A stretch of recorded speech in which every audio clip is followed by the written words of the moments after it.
these unhealthy behaviors, like you said. So we'll use, like, it starts out with smoking weed. Like, all right, my mom's mad at me. Screw her. I'm gonna go out and smoke a joint, and then so that starts this pathway in your brain, and then it might be drinking, and then it just progresses. And so now you carve out, like, almost like a canyon, like a water running through a canyon, and now you carve out this pathway, and it becomes like an automatic behavior. Anytime something happens, anytime someone gets you mad, the water flows through that canyon. And it takes time to change that, to fill that canyon in. It does happen. The brain can go back to, but you have to really, like, rewire yourself and reprogram yourself. And those behaviors just they progressively get worse. They progressively get stronger.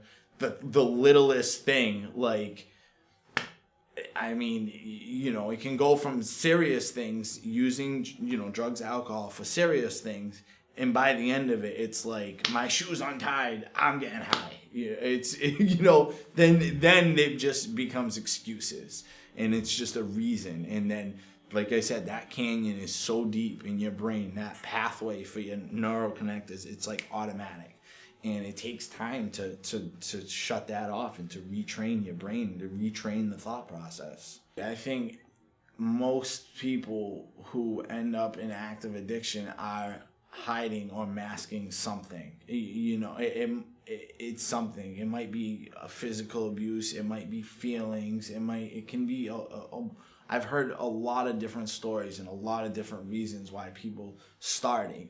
But most of the time, it's to cope with something. It's to deal with something. And I don't want to just smoke, or I don't want to, because I want to be able to deal with the feelings without any mood or mind altering substance. I want to be able to take the feeling, feel it, address it, and then deal with it after that. If I just numb it, I won't embrace that process.